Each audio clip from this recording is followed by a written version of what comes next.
The Assetto Corsa Competizione 1.9 improved the game in the PC very, very much to a point where it felt like a completely new game. The DLC is also pretty nice, but that's not the biggest thing. The biggest thing about this update is definitely the physics, and now the update is available in the PlayStation 5 and Xbox, and I think you really should try this.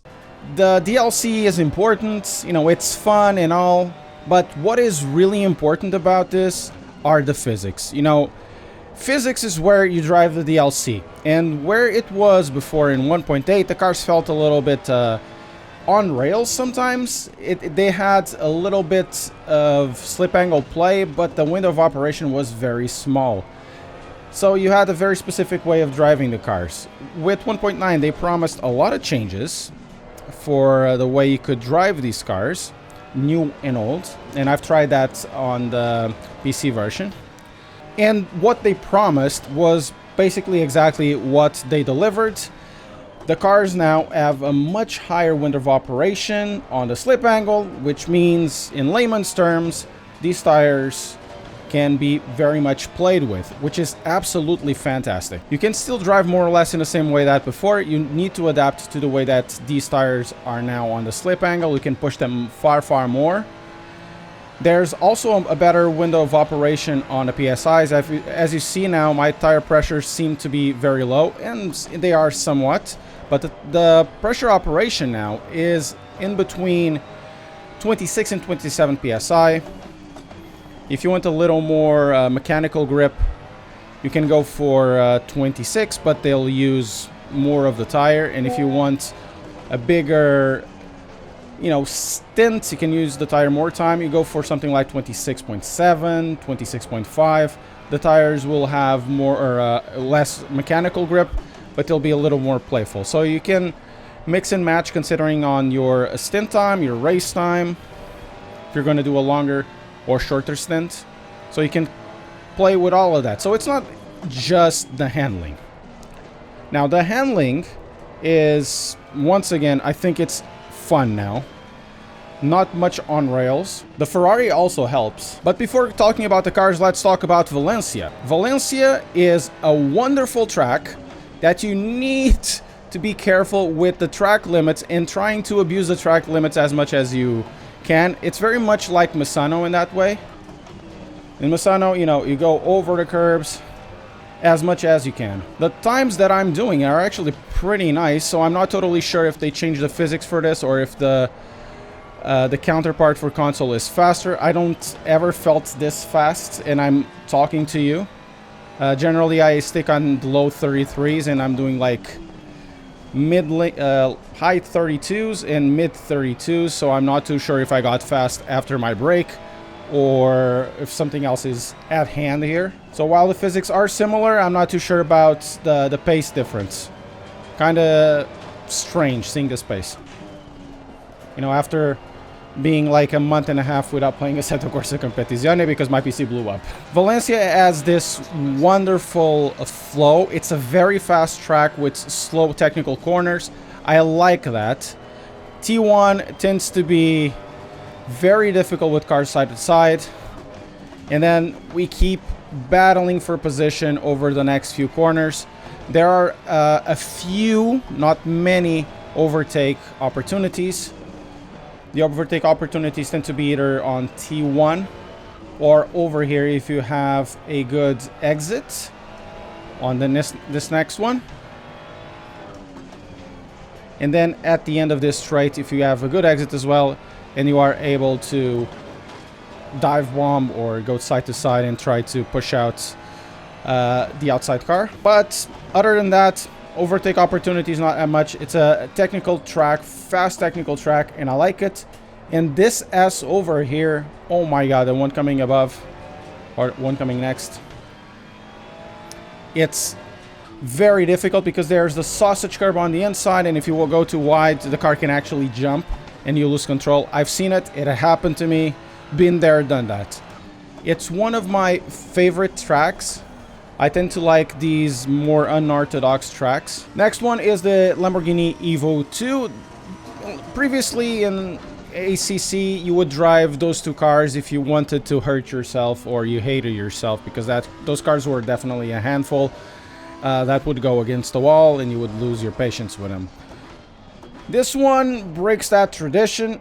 It's out of the 3 cars, it's the most stable car here, which is kind of weird. If you were to say this 5 months ago, hey, the next Lamborghini is going to be super easy to drive, somebody would call you stupid, probably with good reason. But out of these 3 cars, it's the easiest car to drive, and sometimes this is the car that I take the most because, you know, it is a stable car. It's a little more on the understeery, but it has also a reactive rear at the same time, so you do need a setup for this to make it much faster. Same engine as the Evo 1. Same engine as the Audi and same engine as the Evo 1, so you shift up at 8,000 RPM.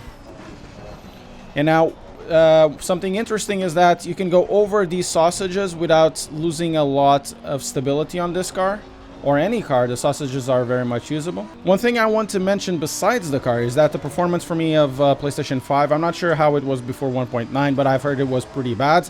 And on the PlayStation 4, horrible.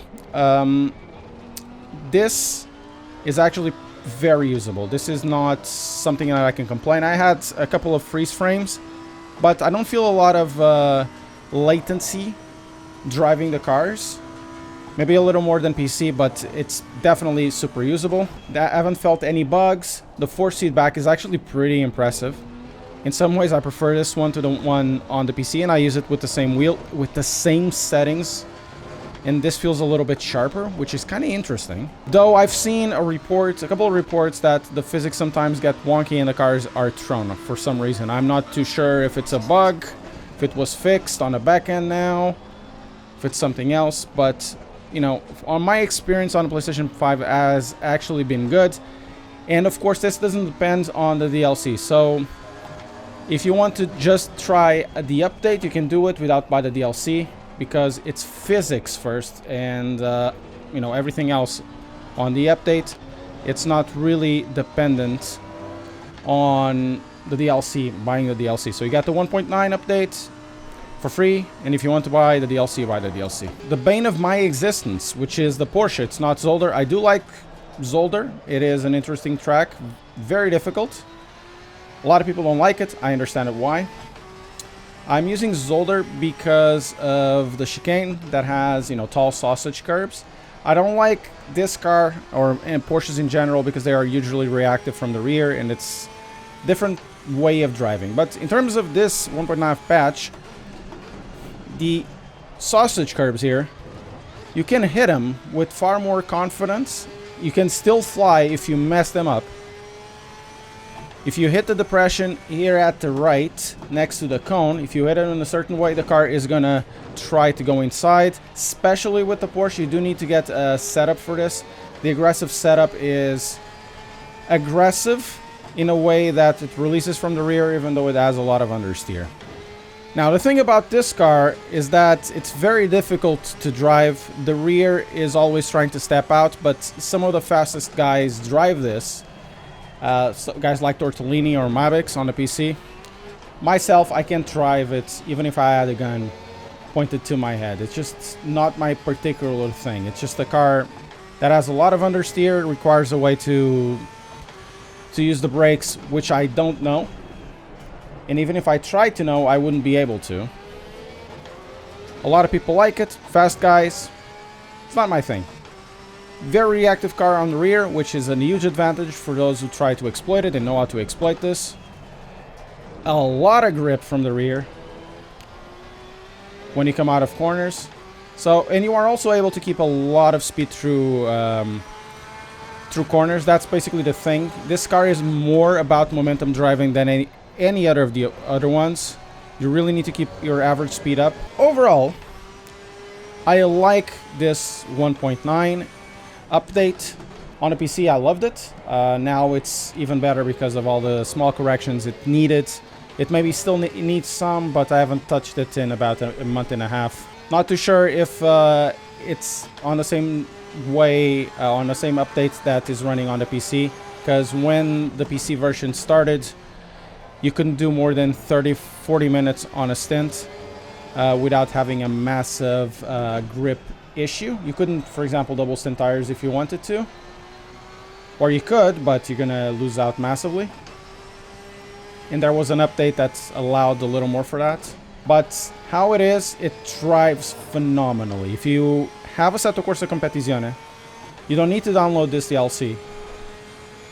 Or download the DLC. Just download the update, try it out with the cars that you already have, with the tracks you already have.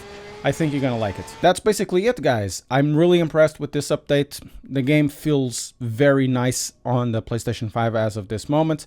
There's likely a few updates still needing to happen in terms of physics bugs that I've seen going around on Twitter. But as of this moment, the game, at least on single player experience and hot lapping, isn't really that bad. This video is more about the state of the handling of the game. If you want to check out other videos, or if you want me to make other videos about the PlayStation 5 multiplayer, if the setups work or not, let me know in the comments. Subscribe to the channel. I think that would be very cool. What is also cool are the channel members. Thank you very much for supporting the channel. And if you want to be cool as well and support the channel and what I do, give you information for all your sim racing needs, just subscribe and also member the channel. Thank you so much.